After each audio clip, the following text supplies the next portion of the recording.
märkasin ühte huvitavat fenomeni iseendas ja teistes, ka jälle selline klassika. Et üks sõber rääkis mulle oma muredest ja tõesti väga selline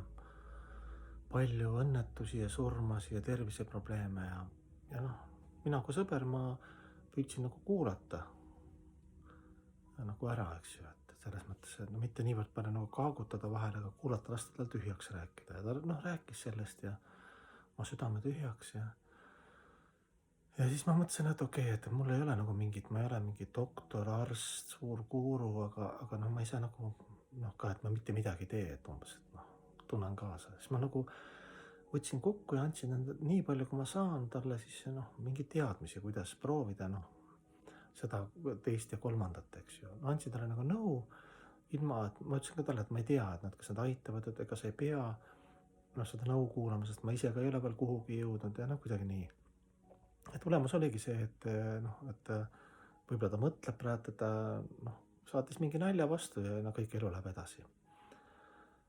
Et andsin talle mingeid harjutusi isegi tervise suhtes või niimoodi nõu aga võib-olla ta keskendub ja mõtleb alles, et ta nagu ei reageerinud ja öelnud, et okei, et mul on huvi või midagi nagu sellist oli natukene, aga siis ma sain aru sellest, et me oleme kõik sellised. Et meil meeldib olla selles ohvri rollis ja see ohvri rollis ja selles kibestumises on nagu hea olla laisk ja mitte midagi palju teha, et kuidagi nagu elada. Ja nii on nagu lihtsam elada, kui sa süüdistad teisi ja saatust ja karmat